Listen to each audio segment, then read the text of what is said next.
Well, Kyle. Don't you just feel stupid now, huh? Don't you want to apologize to Visions, huh? Visions was still cringe. But not as cringe as this. Not as bad as this. This was actually bad. Okay, let me rephrase it. All of them were bad except for one that was okay. There. That's the big win. See, okay, right. Initially, I, not knowing all that much, 'cause I didn't really follow this project or anything. I've long since given up on Star Wars, but I think, alright. Tales of the Jedi, right. That title suggests to me that these would be, Tales of the Jedi, right? We're going to see the adventures of a bunch of different Jedi that we didn't know before, with cool little mini-stories. A la Visions, kinda. That's not what this is, at all. Oh. It's Ashoka, Tano, and Dooku origin stories, the TV show. That's what this is. And it's also in that perfect uncanny valley and stiff voice acting and rigid dialogue. It just makes you go like, these character interactions leave a lot to be desired. Like Dooku, you would expect Dooku to steal the show. No, Dooku is boring. Everything he says to everything he does. Yeah, the voice actors they got for this were not very good. Like, Mace Windu is particularly painful. Yeah. Because he tries very hard to sound like Mace Windu, and he fails equally hard as well. Yes. Oh my goodness. But there, one silver lining, the guy that got for Qui-Gon was either Liam Neeson himself or somebody who sounds perfectly identical. So that was the one they had on the ball. And the Anakin and Ahsoka and I think Obi-Wan and Rex. They had those guys. Those guys were on point because I think they're from the Clone Wars TV show. Yep, that stuff was good. Well, voice acting wise at least. Well, yeah, voice acting. The fact that they were the right actors, but the dialogue was rigid. And there's, you know what? Let's start with the episode 1 because you know the one I want to talk about with the really cringy fucking catchphrase at the end. So, episode 1 has some great shit. Okay, so we see a little African village made up of mud huts, as usual. Yep. And it's populated by the not Twi'leks, the T-something. Don't look at me, it's Star Wars, I hardly even care. Tiara people, I don't know.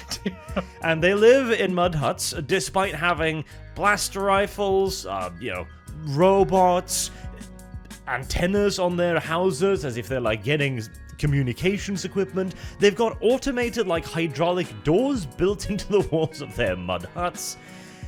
And people are carrying shit around the village on their backs instead of using the robots. Like, this is peak Star Wars dumb right here. This is peak Star Wars stupid, okay? Yep, it's just nonsensical. Like, they've given up. The entire environment here, they've given up. They're like, whatever, some houses with antennas. Looks vaguely futuristic, kinda. Like, maybe it's futuristic, maybe it's not. Who really cares? And we are introduced to Ahsoka's deadbeat dad, who's just spending days beating the roof. And with a hammer that looks very dumb, shingling. Yes. He only does like one shingle a day, so that's why he's always up there. By the time he finishes, he's got to start again. Unironically, that's true. Like, he's in the same spot like an hour later when Ahsoka's mom is fighting a tiger in the woods. Yep. He's like, oh, there's a lot of blaster fire. I'll just keep whacking the roof. Yeah, but these shingles won't lay themselves. Ahsoka's mother is obviously a great warrior, which is why she goes out into the forest with her fucking Jezile in bright blue clothing.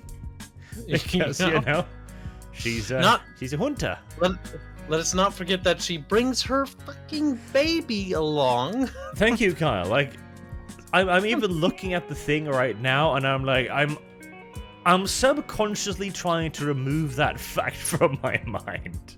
Like, she's bringing her infant child on a hunting trip. Yes. Like, we're not talking like the child's able to hold a gun or learn like a hunting trip. No. This is an infant, a literal baby that's saying, and that's all it does. Ahsoka at this point defend itself. is a little over 1 year old, and the mother is just like, yes, let's go hunt things. I could leave her at home, safe with her dad while he shingles for all eternity, or I could bring her into danger. Yeah, okay. Okay. Very well. There's also okay, so she does this for reasons. So she kills a deer, kangaroo, ram thing with her blast rifle. Doesn't kill it. And she walks over to the thing, on the ground, like breathing heavily, like, pain, pain, pain, put me out of my misery, no! And Ahsoka looks away, and the mother just turns her head back like, no, no, no, no. This is death. Look. Look. And the baby's like, oh my god. Mother, you psychopath. Why? Look at it. And the best part is the animal's like going like, oh, just kill me already. And she's like, just look at it suffer. And the baby's like staring at it suffering. She's like, I'm going to put it down. And like looks at her watch. 5 minutes. I just want you to take in the suffering of the animal. Let that singe into your lobe of your brain. Very so that you never unsee this child. On the bright side, she does eventually kill the damn thing, but then a tiger comes along and is like, I'm a tiger. Rawr. Rare. And then they have a fight. The woman fights the tiger in close quarters combat with a knife, and the tiger's kind of shit at this stuff, actually. Yeah, it did remarkably poorly, all things considered. Yeah. It ended up being a draw because the villagers show up and all lay into it with like a dozen blaster rifles, right? All missing. And all missing. All of them are stormtroopers, And then the tiger just casually takes the baby and just like prances off with it, and they're like, no, as they're shooting and missing. Yes, because the tiger, once being attacked by all of the people with blaster rifles, elects to go like, let me just bring this little thing here with me. Very daintily picks up the baby in his mouth and leaves. Yep, and casually struts away. And the villagers stand there and like, should we pursue? Should we like run after it? Should we? Nah, let's just stand here and walk back to the village. And then we'll discuss what we're gonna do about the situation. It's fine. It's not really a particularly big deal. Being the daughter of a great hunter, of course, little Ahsoka has learned the secret ways of the animal kingdom.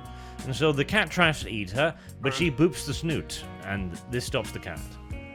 The cat's like, oh my god, no one's ever booped my snoot this way before. You know what? I've seen the light. I'm not gonna kill you. In fact, I shall call you Massa now. And Ahsoka Tano then rides the tiger back home again. As you do. And this is a baby. Like, this is a baby. A baby that can barely stand kind of baby. He's a tiger rider, Kyle. I don't see your problem with any of this, frankly. She's tamed a tiger, and then they arrive back, and the tiger, like, bows to the people, and people are like, oh, yes, we understand this diplomatic gesture. And they have this diplomatic look at each other like, yes, yep. We've reached an agreement, an accord, if you will. Yep, and then tiger leaves. So, okay, that was a pointless episode. That was the first episode into this. That set the expectations for the rest at maximum low. The thing is, like, the next episode is just dumb. Like, in fact, the next 2 episodes are the exact same episode. Count Dooku goes to a place. The place has a corrupt leader. Count Dooku goes like, where, how could this be? How could this be allowed to happen in my Imperium? Wait for Kyle to interrupt. It's Empire. For some reason, he keeps Republic, quoting the dumbass. Dune. The Imperium. Republic. Like, they're basically an empire in Dooku's eyes at this point. They're corrupt, they're bloated, they're evil, basically the Empire. So anyways, right? They show up to this planet and it's very bad and everybody here is very mopey and droopy, but the world itself is very creatively bankrupt. It's like a European town, like a German town, and there's mud everywhere and the clouds it's foggy. So now you know that it's a bad planet because it looks like it's Bohemia out of the bubonic plague period. Yep. Like, it's like, oh, it's very sad, very gloomy. They arrive in Eastern Europe, Transylvania, I guess. Like, there's a rat and everything. He pops into camera for a little bit just to inform you that it's a pretty shitty place all in all. Yep, decadency. And they arrive in a village. People close the doors on them and glare at them through the windows, so you already know what's up. They enter a tavern and they're like, where's the boy? Where's the diplomat boy? We need to find the senator's son. And they're like, hey, we've got his son. And like, oh, you're all evil. Well, also, Qui-Gon Jinn's with them too. We kidnapped him. We got him in the barn over here. Yep. Like, we got him back in the barn. Come on, follow us. And so they're just giving them everything. So it's like, okay, they know that it's a Jedi, so fair enough. No chance in hell. No chance in hell against him, so whatever. They take him to the barn. Arrive.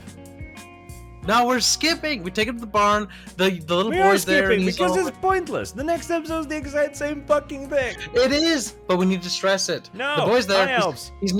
He's kneeling on the ground. He's like, "Oh, the Republic. My father's bad and evil," and he admits that he's evil. And then outside shows up the senator and his soldiers that wear stupid tall hats. So I fast forwarded over everything Kyle said there, and then the High Elves arrived.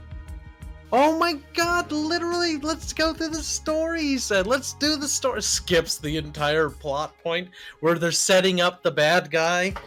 My God. I mean, they do it terribly, but still, it's worth mentioning. Because they're not really... No, because the problem is they aren't setting it up.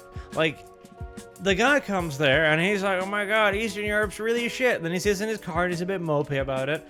And Dooku's like, I'll kill you. Qui-Gon's like, please, Master, no. It's a dumbass story. And the next story is the exact same story. Fat bureaucrat sees the Jedi and goes like, I have a potato nose. Please, do not kill me. We brutally... So what they're trying to do in this episode is they're trying to establish, the first episode, why Dooku is going to view the Republic bad, and they do it really poorly. That is a better conversational point, because the episodes themselves are pointless. It's literally the same episode twice. That is true, but I'm going through how we're supposed to talk about this stupid show. So the show is setting up this point, and they do it, and it's very boring. This whole episode's boring. I get it, Arch. You don't want to talk about it. Neither do I. But we're almost through it. So the dad shows up and he's like, Bear, give me my son back. And he's like, I can't believe you're doing this, says Dooku. I'm here to defend the Republic, I'm here to not defend the Republic, but the people of the Republic, which is the key distinction of Dooku's ideology. He views the people better than the actual Republic organization. And so that he's focusing on, the woes of the people, which is going to be kind of ironic in like 5 fucking minutes, but, details. And then the dad shoots him, and they block a bunch of blaster bolts, and Dooku force chokes him, but Qui-Gon Jinn stops him, and his son shows up and is like, oh, don't do it. And he's like, oh, okay. He's like, I promise I'll change it for the better. And Dooku's like, will they change it for the better? And the episode ends. And then the High Elves arrive. You and your stupid fucking High Elves. Because the next episode is exactly the same, and it is completely pointless, because what they're trying to do is show Dooku's slow turn to the dark side. But the problem is, he doesn't just turn evil, which is what he does in the third episode. He just turns evil and then goes like, am I evil? Oh my God, I'm evil! Hold on. We get literally the best eulogy I've seen in Star Wars ever. We do get a pretty good eulogy, yes. Oh crap, we're skipping. But honestly, the other part of the episode is gay anyways, who cares? They get to the eulogy part and they're like, she was a nice lady, and they all stand around quiet, and there's silence, and then they start leaving, and it was like, okay. No, it was pretty good, like, cause he was like, she was a Jedi, and she was nice, and they put her on the ground, and they seal it, and it's like, you may go home now. I don't know what else to say about her, honestly. I'd never talked to her. No other casket, come on, snapsy snappy. I have dinner waiting. They were more upset about Qui-Gon's death.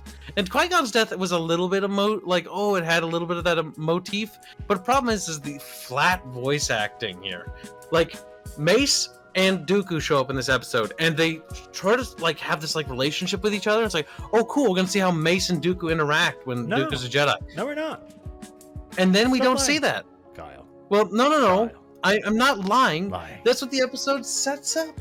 But it doesn't do it. It doesn't do it. I know. That's the criticism.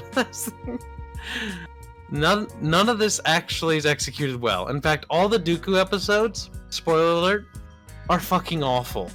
They're actually terrible. But and to make things better, Make things better, Kyle. To make things way better, we're introduced to a little gremlin cock goblin. Oh God, Yoodle, Yaddle.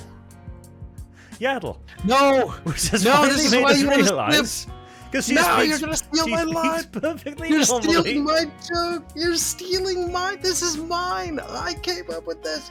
Yaddle speaks normally, and she's one of Yoda's race, and she speaks normally, and I fucking almost throw a hissy fit in the middle while we're watching it, because I'm like, that means Yoda's retarded! It does Like, mean Yoda's retarded. They've actually confirmed that Yoda's just a retard. Yoda's the only member of his race that can't speak properly. And they ruined Yoda on the show. How did they ruin Yoda in a miniseries? They've just shown us that Yoodle speaks normally. And that Yoda, the entire time we've known him, speaks like a fucking moron. Not because he's like, it's part of his language or it's part of his race or anything like that. No, he's just an idiot. He's mentally Like, he's just retarded. They let a mentally ill person onto the Jedi Council. I now understand why the Sith got what they wanted in Revenge of the Sith. Because they were too tolerant. They probably put him there, Kyle. I figured it'd be funny. They probably felt bad, like, oh, dude, like, you know, we don't want to be seen as bigots, do we? Like, oh, okay, we'll let the retard on the council, you know. We're not gonna have to do anything he says, you know. He'll just be there. They might have done it just because they figured, like, it's kind of cool. Or maybe they thought that he was being really, like, smart and shit. Like, wow, he sounds so wise when he speaks. Ah, Yoda. There is no try, only do. And like, oh yes, much wisdom. It's very deep. What did he say? What did he say? And thus the order was led astray by a literal retard. The biggest problem with all of this Dooku shit, because everything else is pointless, because they try to show him turning to the dark side. But here's the issue.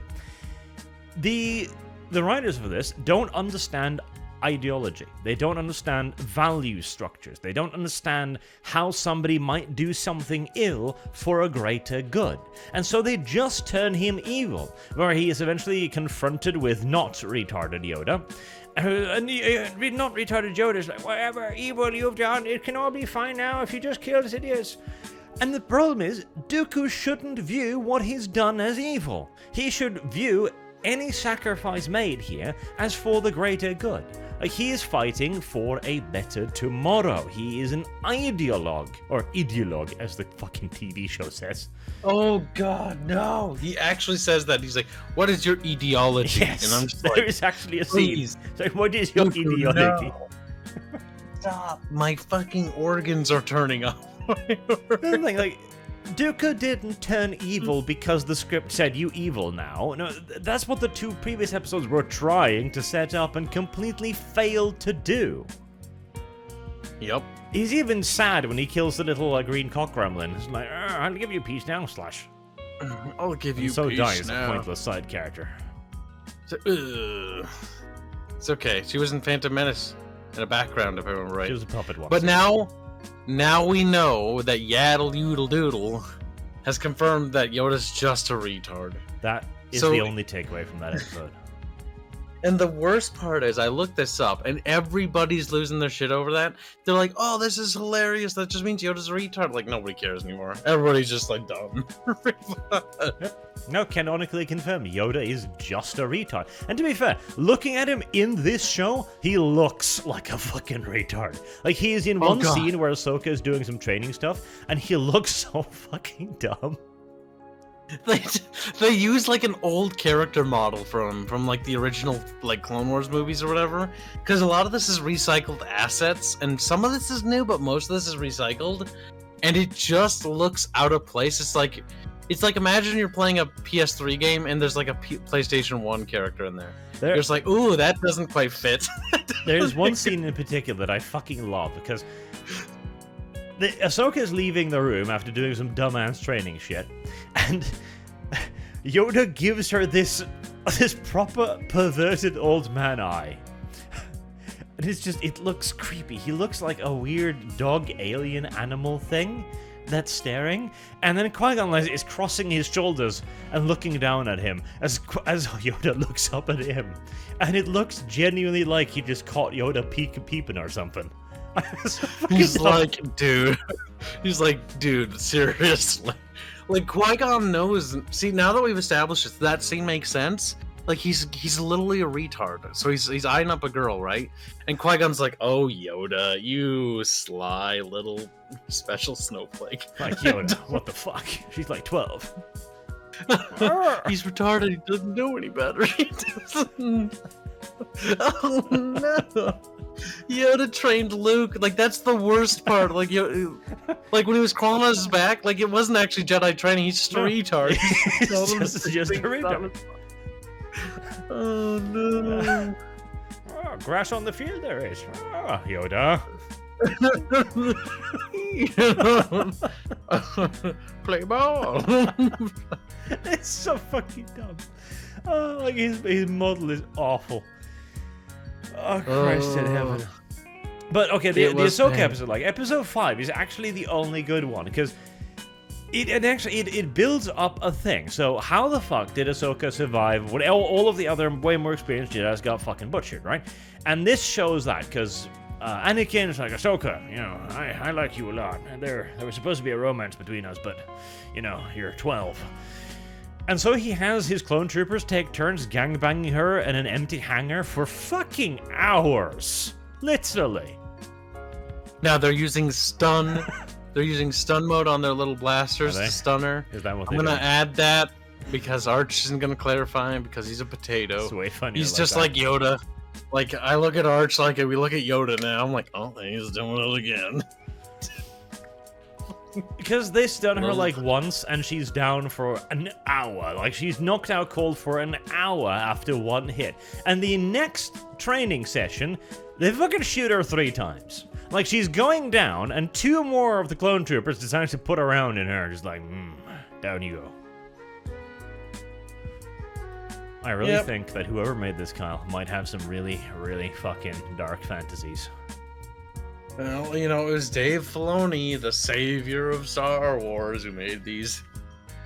But like, I appreciate the episode because it shows why Ahsoka survived. It's because Anakin gave her the most ridiculous of the top training. There's even a little good scene at the end where they're upping the ante. She's fighting more and more of them. She's holding out longer and longer.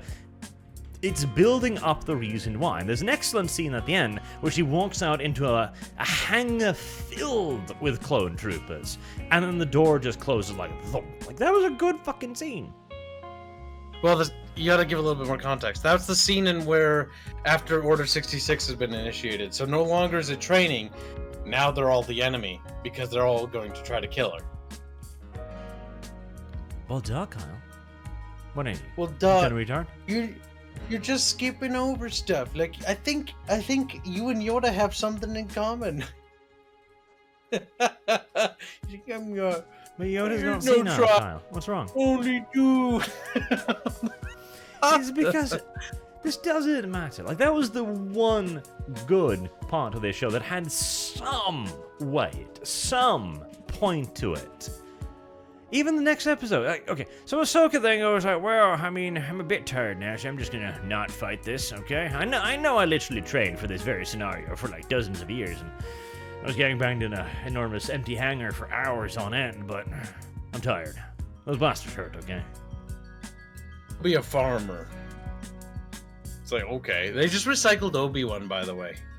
Like, that is literally from the Obi-Wan TV show. Yep. Like, she goes, becomes a farmer, loses her way, then has to save somebody, and then refines her way in the span of 16 minutes, and it's awful. Yep. It's terrible.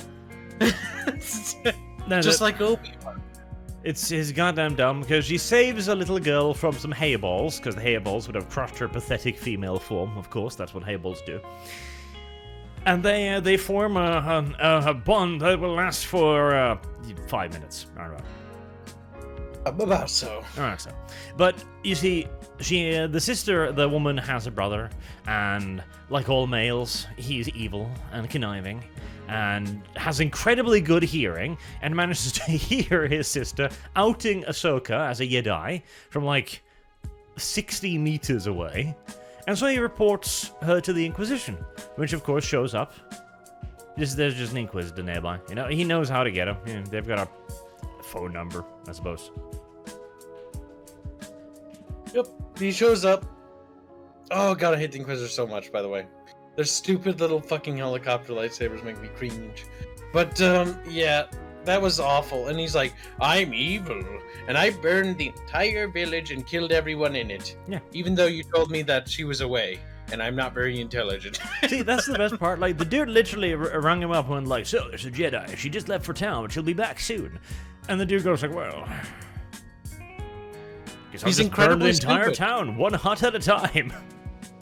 Kills everyone except 2 people, ties them up, then sets every house on fire. So he goes house to house, igniting them all.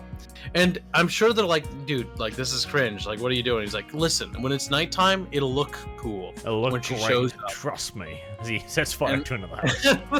As he said. And you know what? This, like, the establishing shot looks kind of corny, but it looks all right. But the problem is their encounters like, I'm bad, and she's like, I'm good, and then she kills him, and that's it.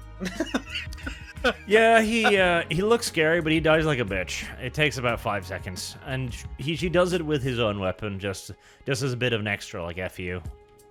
Yeah, like no respect. Like that was a disrespect kill right there. Also, I gotta ask the question, Kyle. I must ask the question. If the spinny lightsaber can just literally be grabbed and turned off by the person grabbing it, why point a spinny lightsaber? I don't know. What point a spinny lightsaber, Kyle? Spinny lightsaber's kind of fucking point. Like she grabs it, turns it off, and then just kills him with it. And it's like, wow, like that's kind of like the lamest weapon ever. Like it's so ineffective that it's easier for the attacker to use it to kill the person using it. Like, who the fuck makes weapons like this? It's like having a gun that has a trigger facing the enemy, and the enemy can just walk up and pull it too. Such is life. Such is the future. But luckily, this spurs her on. Like, okay, I must fight now. Yep. Now, only a few hundred people had to die for you to realize that. So, everything considered, Kyle, is pretty cheap.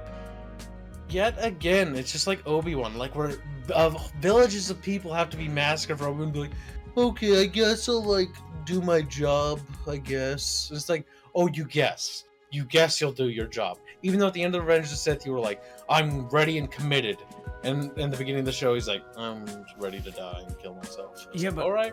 That didn't even happen, Kyle. You're telling fibs here. Because what turned Obi-Wan around was because a tiny little girl went like, That's true. All the like villages worth of people being slaughtered had zero effect on him. Like he did not care. You know what? That really makes him a terrible person now that I think of it.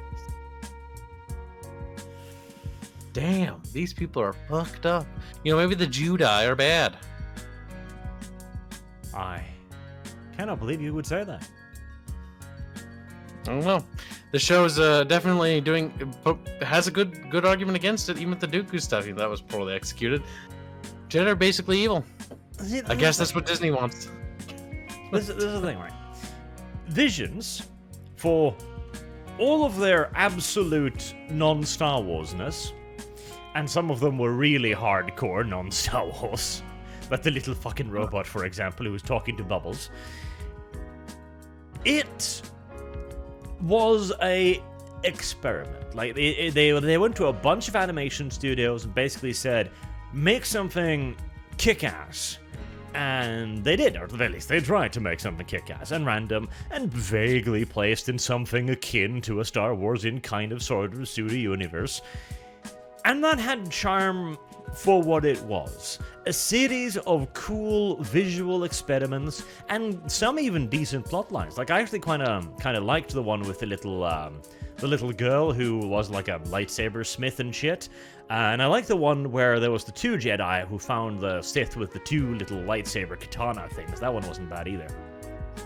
That one reminiscent of like almost like a little Japanese thing. Yes, which is actually not that bad.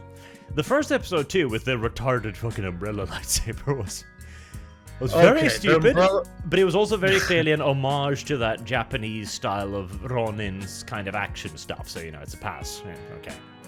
I do appreciate the fact that a lot of these writers understand the source. Well, no, they don't understand source material entirely, but they do look at what inspired Lucas, because Lucas was on a binge of watching old Japanese movies, and that was one of his inspirations for Star Wars. So it's kind of cool to see that touchback, but at the same time, they gotta be a little bit better with it. That fucking umbrella thing, like that, fucking gives me hardcore AIDS. That umbrella thing was something. It was something. That's for absolute sure. But, that thing makes no sense. And Lop has surprisingly little hentai, by the way. Just to point that out. We're blessed. Lop is furry stuff. I'm That's very furry surprised. The first time I looked at that card, I was like, oh, I'm not going to be able to go to EX hentai for months. Oh no. The fact that you even know that stuff is what makes me judge you even more. But again, Vision had value, in my opinion. And it also had value for Star Wars as a franchise, because if Disney was intelligent, they would have looked at what worked from that very experimental series of animated shorts, and, you know, they would have gone like, okay, well, this worked, this didn't work, etc., and then move on from there. Instead, they then make this, which is like, the title suggests that this will be the stories of multiple Jedi doing Jedi things, and it isn't. Like, they would have been far better off calling the show Dooku and dedicating the whole hour's worth of animation to Dooku and exploring his backstory and why he turned. Because there's a good, 30-35 minutes that's Ahsoka. And here's the thing, if I have to choose between a good Dooku backstory or a 30-minute Ahsoka backstory where I'm taught how she managed to fight off stormtroopers and she rode a tiger as a baby, I'll take the Dooku. Yeah. Yeah, oh man. The biggest letdown with this whole thing was the Dooku story too. I do want to point that out.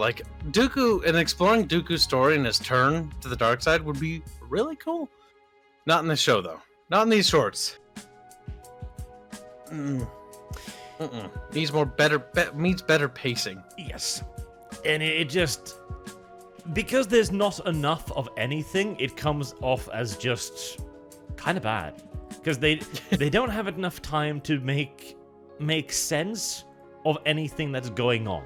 Dooku's character comes across as half-ass and unfulfilled, not very interesting, and very random, where he changes off-screen.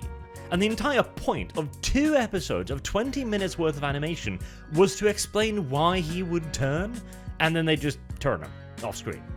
That is so dumb. I've already made my decision, and he just kills the Yaddle. Again, the worst part is that, he's doubting himself now, all of a sudden. He's committed. He is deep balls committed. And so, maybe I'm a bad guy. What do you think, non-retarded Yoda? Oh, think you evil, yes. No, she doesn't talk that. She talks normal. Yoda's retarded. That's the problem. That's the issue right there, okay? So, she was like, Dooku, it's not too late. Everything bad you've done can still be forgiven if you kill him. That wasn't very convincing. If it had literally been like, tea time it is. Dooku, please, home. Lost my way. He would have just surrendered right then and there. He would have beheaded, say, the Darth Sidious immediately and gone home with a retarded-looking Yoda thing. It's too cute. Can't leave it alone. Look at it. Adorable. It's literally medically retarded. Just screeching. Dooku, remember what you've done, how far you've come. Yes, but it's retarded. Remember what you've done, how far you've become. And then Yaddle's like, we'll just forgive you and move past this. And he's like, no, the Jedi are corrupt and evil, and the Republic is our pawns. Or the Jedi are pawns of the corrupt Republic. And then Yaddle's like, I don't have a response to this, because if I do, that might make Dooku have some sort of thought about doubting his conviction. So instead, my best argument is silence. Yep. Again, Yoda would have done it better, because he would just have fallen asleep at that point on the floor, snoring loudly. And Dooku would what the fuck? And he wakes up, sorry. Fell asleep, I must. Really dumb conversation. That would be a far more convincing argument. Where am I? Pointless prattle you make. Yes. Oh, no. It was such a letdown. This was not a very good thing, and it provides very little except for that one episode to Star Wars overall, and it is an enormous missed opportunity, because if this was just 6 unrelated episodes of Jedis doing cool things, I could probably have at least nodded along and gone like, well, you know, at least it was 6 episodes of Jedis doing cool things.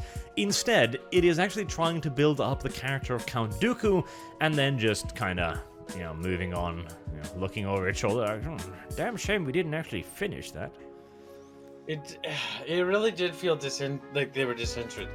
The dialogue, like, oh my god, we missed the one part. Yaddle is like lifts up the thing, or is like about to, you know, say some epic thing to Dooku as she's trying to make her get away, and is like, "You're bad," and so basically what she says, and it's so bad. The dialogue. Yes. Dooku's like, "Are you gonna run back to the council and rat me out?" And he's like, "No, I'm no snitch," and then dies. I need to die, so that way no one can figure this out. Because, again, you really see through the veneer of it all, because you know for a fact that Yaddle will not be able to run the council. She's going to die. And there's not a lot that can surprise you about that. But somehow, yet, Revenge of the Sith made Anakin's turning much more interesting. Even though it was way too abrupt. There is an art in writing prequels and still making them, you know, engaging. Because you know the outcome, but you should make it in such a way where it's like, you know the outcome, but you should be dreading the fact that Anakin's gonna do it, or that Dooku is going to kill Yaddle. You know, it should be this thing that, like, Yaddle and Dooku have a relationship established. She even says at one point that she left the council for him. Actually, Kyle, they do have they do establish their relationship, Kyle. Yeah. By killing him. Yeah? Dear. It's because in one scene, Kyle, Dooku walks off into the darkness, and Yaddle walks off into the light. Oh, my spine. Snap. That broke. That was at the end of the second Dooku episode, where it shows that Dooku has turned evil, and he walks into the dark when she walks in the light. And I know what they're thinking. They're in the boardroom talking about this, like, oh, this will be really cool symbolism. And then they're all just, oh, it was a circle jerk when they made it, too. That's the worst part. Like, you know they were patting themselves on the back, like, this is so deep. That was pain. That was pain! I hope you got a screenshot of that for the audience. Let's see. Fat, self-absorbed directors in small cubicle. No, Google doesn't have a picture for this occasion, I'm afraid. Ah! Well, I imagine they were very pleased with themselves with that one. They're like, this'll really win over the simps. And it probably did. But fuck me, was that cringe. Yoda walks off or Yoda. I've got Yoda's retarded face in my mind now. Oh, no. No, this was a complete and utter waste of animation and should never have been made. That is my final word on the matter. Waste of time.